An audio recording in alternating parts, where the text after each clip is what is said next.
la mañana se oyen cantar los gallos, viejo sol que me acompaña. Salimos a aventurarnos. Río arriba, río abajo, mi balsa va navegando por estas tierras con turbias, recorriendo los poblados. Río arriba, río abajo, mi balsa va navegando por estas tierras con turbias, recorriendo los poblados.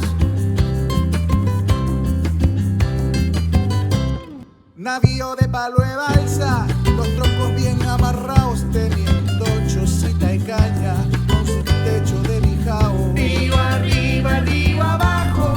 Bienvenidos nuevamente a un programa de Río Arriba, Río Abajo.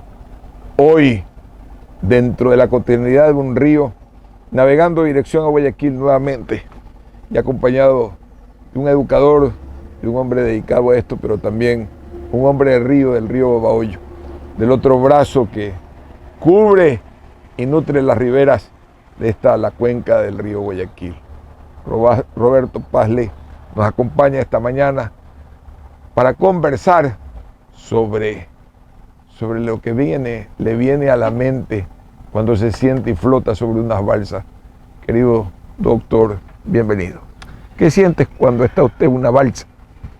Muchas gracias por la invitación, don Ramón. Y realmente hablar de lo cotidiano, hablar de los recuerdos que me puede traer una balsa como esta, me es muy grato, pues me remonta cuando yo tenía 12, 14 años. Y en la ciudad de Babahoyo, de la cual soy originario, al pie del río existían muchas casas, balsas como de este tipo. Y nosotros teníamos por costumbre salir con todos los amigos que íbamos al colegio a bañarnos al río y hacíamos base en una casa que le decíamos, se llamaba la Balsa Blanca. Era una casa de unos 20 metros de largo por unos 15 de ancho y que tenía mucha resistencia y tenía muchos años de existencia en lo que antes era Bodegas y después fue Santa Rita de Babahoyo. En todo caso, estar en el río es parte de mi ancestro, es parte de mi ser montubio, y yo rodaba, como se llaman, siguiendo la corriente, río arriba, río abajo. Por eso es tan significativo para mí este programa con estas denominaciones. Cuando describe usted ese entorno, esas balsas, me recuerda lo que significa Bodegas en la historia de la cuenca del Guayas. Bodegas confrontaba hacienda con hacienda, la hacienda de Flores y la hacienda de JJ Olmedo. Así es. ¿Qué recuerdos le viene? Bueno, yo no era de ese tiempo, ¿no? Pero está bien, pero sí, la historia está ahí. La hacienda Elvira y la Virginia. Y la Virginia, que fueron de estos personajes muy significativos dentro de nuestra historia. Existe el Tratado de la Virginia, existe la capitulación, y todo eso es muy anecdótico dentro de nuestra historia de Babahoyo. En todo caso, Babahoyo ha sido cuna de personajes que han marcado en la historia, en la literatura, en todas partes de las ramas del conocimiento donde se han desempeñado. Tenemos a los hermanos Vaquerizo Nasur, salieron de Babahoyo y fueron unos grandes constructores, arquitectos. Existen hombres de letras, Justino Cornejo, muchas personalidades, lo cual hace ver la importancia que tenía en la colonia y antes de la colonia Babahoyo. Las bodegas, que se llamaban porque venían las recuas o las líneas de mulas cargados desde la sierra, y a su vez por vapor subían los productos de la costa para por el camino real ir con los productos costeños hacia la sierra. Y había al frente, en Barreiro, grandes bodegas tipo aduana, pero eran solo las bodegas donde venían y se almacenaban los productos de la sierra y los de la costa para que sigan su camino. Tránsito importante de bodegas en la época que no existían los caminos. Inclusive estoy seguro que el doctor Roberto Pazle conoció el tránsito vaporino entre la ciudad de Babahoyo y Guayaquil. Alcancé a viajar, yo era pequeño y todavía no había carretero y era transporte fluvial. Sobre todo en el invierno. No, había constantemente transporte fluvial, demoraba de 8 a 10 horas dependiendo la marea, para dónde iba la corriente, que salían los buques. Yo me acuerdo que salíamos 7, 8 de la noche, llegábamos 4 de la mañana a Guayaquil, frente al Hotel Riz, creo que se llamaba, ahí en Malecón, y esperábamos que lleguen a las 6 de la mañana para desembarcar con mi padre y con mi madre, y hacíamos unos 4 o 5 viajes al año, dependiendo de las circunstancias propias que se necesitaban. Parece tan anormal. El Ecuador de hace 60 años era un Ecuador que no tenía carreteras que permitían ese tráfico y estos ríos eran las grandes vías. Y hay recuerdos sobre eso cuando se conversa con historiadoras como Jenny Estrada, narra cómo se trepaban estas motonaves que venían, por ejemplo, de Naranjal y venían llenas de hamacas y la gente se amaqueó. Usted en una de esos vapores, sí, querido Roberto. En los vapores había una parte en la proa, en la parte de atrás, no, que había las hamacas, esa era la general. Sí. La primera clase eran los camarotes. Ya. Los camarotes que estaban a los costados del vapor, habían unos 4 camarotes de un lado, 4 camarotes del otro, que habían las camas, que eran muy delgadas y uno tenía que ir bien ubicado. En ese entonces no éramos tan robustos como ahora. Y cabíamos bien, ¿no? Entonces los que tenían un poco más de posibilidades alquilaban camarotes y el resto habían todas las hamacas en la parte de atrás para ir durmiendo. Pero cuando éramos pequeños nos encantaba ir en la proa. ¿En las hamacas? Y en la parte delantera para ir viendo cómo partía la punta, el agua, y se esparcía y se veía en la orilla del río cuando acoderaba a las poblaciones, en Pimocha paraba y todas esas poblaciones y veía las cargas y los chiquitos iban costados. Realmente son experiencias inolvidables, obviamente ya no se van a vivir, pero después el vapor fue muriendo cuando se hizo la carretera. Una carretera lastrada de unos 8 metros de ancho, una sola vía para ir y regreso, y así la modernidad fue llegando y las rutas del comercio fueron agrandándose, pues y ahora tenemos lo que tenemos. Pero voy a aprovechar porque de estos temas coloquiales tan interesantes que tenemos la memoria, personas que pudimos tener esa oportunidad. El doctor Pazlegui fue ministro de Educación. Y siempre me ha quedado una duda y una pregunta que no se le he hecho, pero que vale hoy. ¿Alcanzó el Ministerio de Educación en algún momento de la historia a entender la diferencia entre educar en la ruralidad y educar en las urbes? Por no decir en la urbanidad, que no corresponde, en las urbes. ¿Hay o no existe una dicotomía en la forma como se debe educar en el campo? Que usted transitó por ese espacio. Encontrarse con el río cada tarde, con sus amigos, era una forma de distracción que todavía continúa para muchos en los ríos. Y es una forma de ver el mundo, una cosmogonía distinta a la que podemos tener los urbanos, querido Roberto. Mire, el Ministerio de Educación ha sido el ente rector del sistema desde que apareció. Han pasado muchas ilustres personalidades de las letras, de las leyes, pero lo lamentable del Ministerio de Educación que por ser un área especial y no da réditos inmediatos a los gobiernos, no se le da suficiente atención y recursos para las obras pertinentes. Estoy seguro que los técnicos y la teoría que se maneja y las doctrinas y todo lo que se establece en los proyectos son válidos. Porque nosotros sabemos el sistema de estudio en las grandes ciudades, en los grandes conglomerados, como en el campo. Aquí hubo un tiempo de la década anterior donde se decía que las escuelas rurales unidocentes tienen que desaparecer. Y no es así. Son necesarias, tienen su razón de ser. Porque no se va a formar como pretendieron hacer los grandes colegios del milenio para 2.000 personas cada 20 kilómetros, cuando existen poblaciones muy pequeñas o conglomerados de casas donde hay solamente 5 o 6 estudiantes.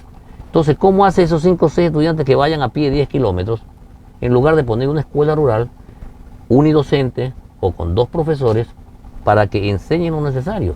Ese sistema hay en Suiza, en Estados Unidos, en Alemania, en Francia, en todas partes. El problema que tuvo el Ecuador es que no había control y no era bien implementada. Pero el más grande problema del Ecuador es cuando un grupo político secuestra la educación del Ecuador y hacía que los profesores rurales no vayan a trabajar, lo justificaban ante la comisión de control y sencillamente la población se quedaba sin el profesor.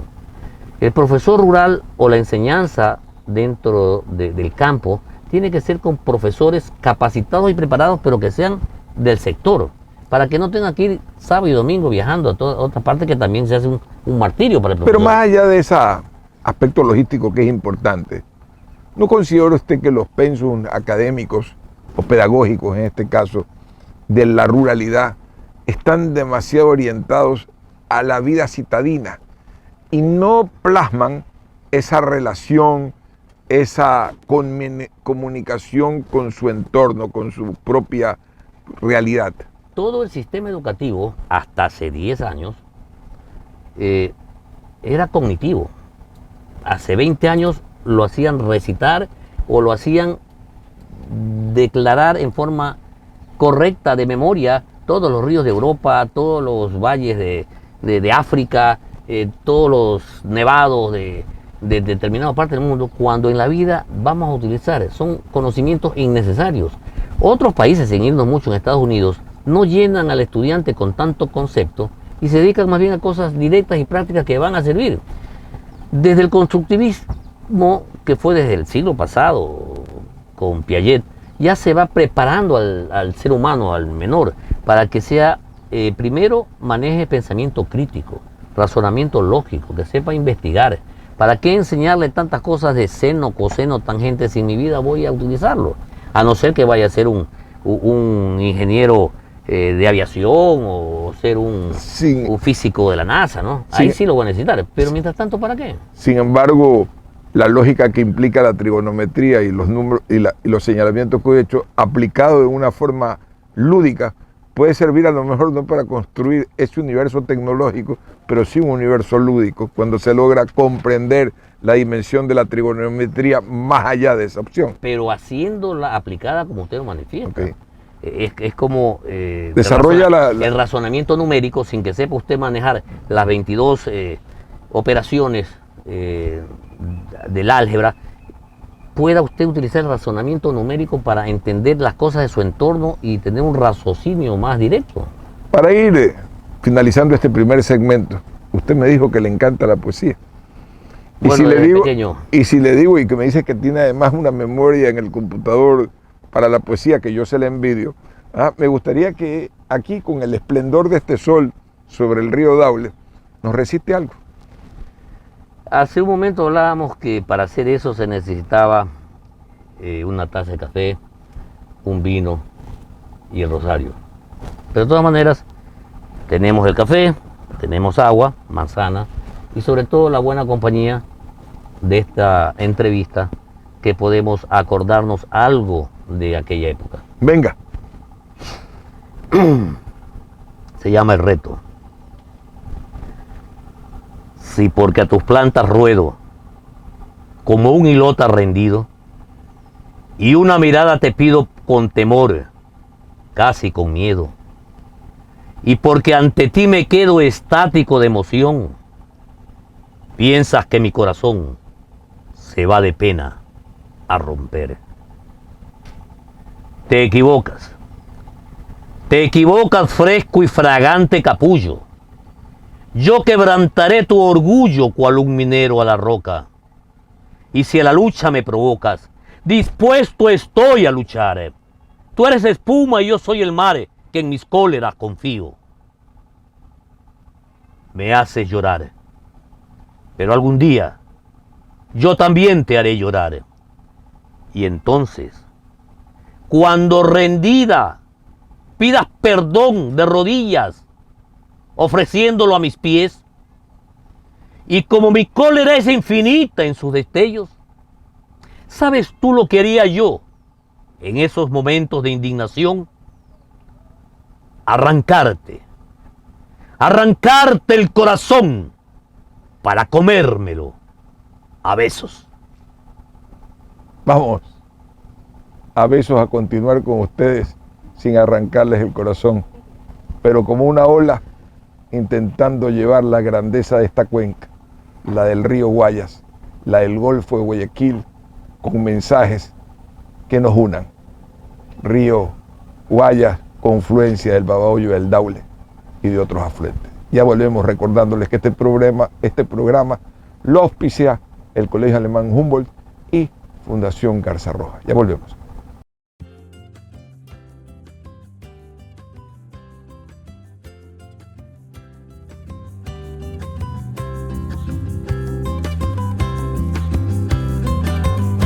Al frescor de la mañana se oyen cantar los gallos, viejo sol que me acompaña. De vuelta en Río Arriba, Río Abajo, acompañado por el doctor Roberto Paz-Ley, con quien hemos estado conversando desde lo cotidiano, pasando por la ruralidad, por la confluencia de estos ríos que a los dos nos emocionan.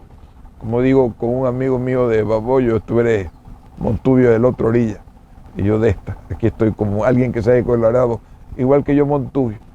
Y en ese ambiente de ese tema, Roberto Paz-Ley ha dedicado gran parte de su vida a la educación. Hoy está encargado de la reestructuración de la universidad, la intervención de la Universidad de Guayaquil, prestigiosa universidad que la fundara Pedro Carbo, oriundo de estos ríos casualmente, hace más de 100 años. 153 años. 153 años. Va a cumplir ahora en diciembre. 153 años de tremendo paso y de tremenda acción. Quisiera saber, después de esa experiencia, ¿qué proyección le ves en la posmodernidad a la Universidad Pública de Guayaquil? ¿Qué opciones tiene? ¿Qué caminos puede encontrar? Porque este es un momento de gran crisis para la universidad, pero al mismo tiempo de gran oportunidad. ¿Qué oportunidades le ve usted al desarrollo de la Universidad Pública de Guayaquil? La Universidad de Guayaquil, nuestra gloriosa Universidad de Guayaquil, como siempre se lo he dicho, hace más de 40 años vino en un proceso de decadencia. Poco a poco, las autoridades, para evitar confrontaciones internas, ya sea por cogobiernos o por los grupos políticos internos, se daban cediendo espacios de cuotas, y así entregaban una facultad a un grupo, otra facultad a otro grupo, que eran tierras de nadie, como casicajos políticos al interior.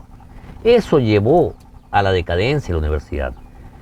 Venía en decadencia hace 40 años, vino un rector que mantuvo la tranquilidad, aunque llegó a negociar también con cuotas políticas, pero lo más grave de todo han sido los años que partió a raíz de la primera intervención que fue en el 2013. Se vino realmente de picada y todos los problemas que ya venían siendo grandes se agudizaron desde la primera intervención, que fue manejada políticamente. Nosotros sabemos que el año 2018 casi todo el año estuvo inoperante la universidad, hasta que 2 meses se cerró prácticamente por conflicto interno. El rector y vicerrector habían sido destituidos por la Contraloría y 2 grupos internos empezaban a pelear el rectorado. El Consejo de Educación Superior requería y decía que usen la autonomía para encontrar orden y no lo hacían. Por eso dispuso la intervención, que no es una sanción, sino de acuerdo a la Ley Orgánica de Educación Superior, artículo 197. Es una medida académica que se utiliza para ayudar a la universidad a encontrar soluciones que ella no podía encontrar. Inicialmente fue esta intervención por 3 meses, pero por ley teníamos que presentar nosotros, la Comisión de Intervención y Fortalecimiento Institucional para la Universidad de Guayaquil, tenía que presentar en 45 días un diagnóstico de la situación de la universidad y un plan de intervención. Nosotros lo hicimos, pero en ese diagnóstico, que no fue otra cosa que reproducir ya informes de Contraloría y un informe de la misma comisión post-intervención anterior, que era del CES, y se determinó que las causales que existieron para la intervención del año 2013 no habían desaparecido y estaban agravadas. Eso hizo que se prorrogue a 24 meses la intervención en 2 años. El problema de la intervención, el problema de la universidad es tan grande que no había respeto a la Constitución, leyes ni a los procedimientos académicos, había malos manejos financieros, habían malos manejos académicos, no había planes concretos y lo que es peor, se repartían las cuotas de las facultades. Sobre eso había delincuencia operando, había delincuencia organizada operando dentro de la universidad. Se robaban 2, 3 carros al mes de los parqueaderos al interior. Los accesoristas sacaban llantas, brazos, plumas, espejos, todos los días. Ladrones asaltaban a los estudiantes, a los profesores, a los servidores de la universidad que salían por las noches o a cualquier hora del día. Los vendedores ambulantes que vendían, decían que vendían cualquier cosa, pero realmente llevaban era el microtráfico. Y era algo absolutamente invivible. Ese marco que ha señalado definitivamente ha ido corrigiéndolo. Me encantaría que usted, como interventor que tiene una fecha de finiquito en los próximos meses, nos diga dónde le gustaría ver como exalumno de la Universidad de Guayaquil a su universidad dentro de la posmodernidad, una nueva etapa de vida. Vea, don Ramón, el decir lo que le he dicho no es otra cosa que visibilizar lo que adolecía la universidad. Por ahí algunas personas de esos dinosaurios enquistados políticamente en la universidad dicen que yo denigro la universidad al decir eso. No. Parte de la solución de la universidad es encontrar la problemática para solucionarla. Y de hecho, dentro de las soluciones hemos mejorado los pensum, hemos mejorado los proyectos académicos, hemos reestructurado la parte académica financieramente, hemos reestructurado todo, de tal manera que yo como exalumno de la universidad en 2 carreras que hice, contestando su pregunta, debo decir, primero, estamos enfrascados en hacerla que sea acreditada en esta última evaluación que hicieron. En la última evaluación, a no ser por 5 indicadores que nosotros pudimos complementar dentro de nuestro proceso, porque esta era una evaluación que tenían que hacer hasta el 2018, pero nosotros el periodo académico terminaron 4 meses de 2019, que es donde intervenimos en el manejo de los procesos. Lo primerito vamos a hacer la acreditar. No políticamente como lo hicieron anteriormente, que el categoría D que se encontraba la pasearon a la B, pero eso fue puro política. Ahora sí la vamos a hacer acreditar, pero lo que es más allá, hemos sentado las bases para que los que puedan venir sigan adelante. Lo único que sería necesario que los próximos rectores sigan la misma línea de corrección, no a la corrupción que han estado manejando. Esas 6 bombas que pusieron en el 2019 son justamente por el problema de que no se los ha dejado continuar con la corrupción. Y todavía hay por ahí esos dinosaurios políticos que se relamen diciendo elecciones, elecciones, elecciones. Estoy convocando elecciones. Ajá. Ahora dicen no elecciones, no elecciones, no elecciones. ¿Y por qué no quieren elecciones? Porque sencillamente se van a elecciones, ellos tienen que oponerse a algo. Pero en ese marco, pareciera que anunciáramos la permanencia de la catástrofe universitaria. Y seguramente Pedro Carbo se está revolcando después de haberla fundado, porque esa no fue la intención. Era generar básicamente lo que es una universidad, un centro de pensamiento. Dentro de este cambio de momento histórico, de rato, del modernismo al posmodernismo, más de 100 años, ¿cuál sería, y usted con la visión también de haber sido canciller de una universidad privada, cuál sería la visión, la esperanza positiva que podría tener una universidad? Y tenemos un breve tiempo para hacer ese análisis. Roberto. Llevarlo con la tecnología hacia la modernidad. Primero, este año, con el problema de la pandemia, hemos logrado sacar la educación en línea, la universidad en línea.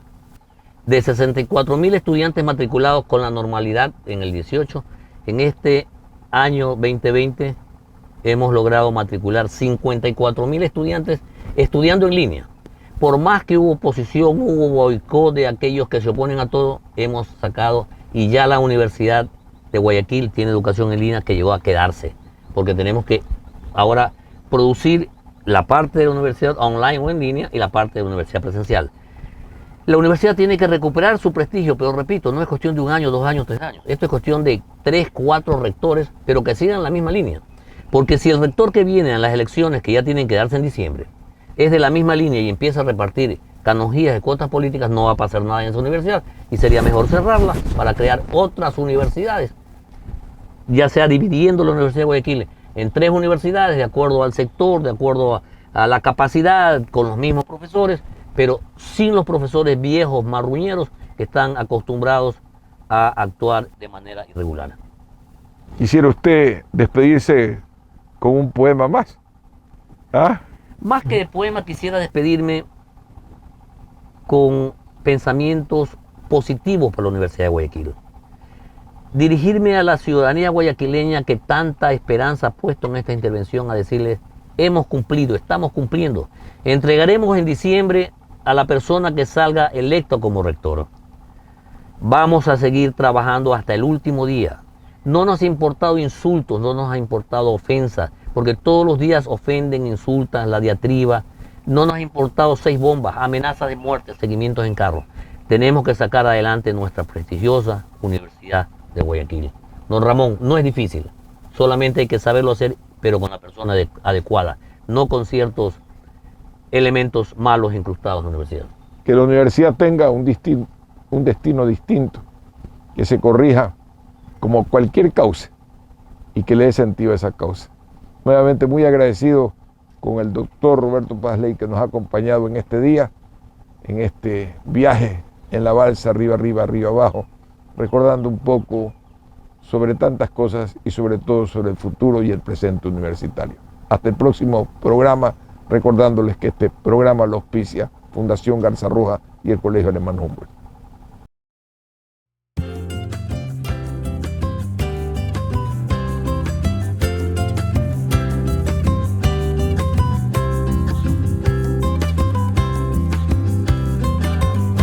Al frescor de la mañana se oyen cantar los gallos, viejo sol que me acompaña. Salimos a aventurarnos. Río arriba, río abajo, mi balsa va navegando por estas tierras montubias recorriendo los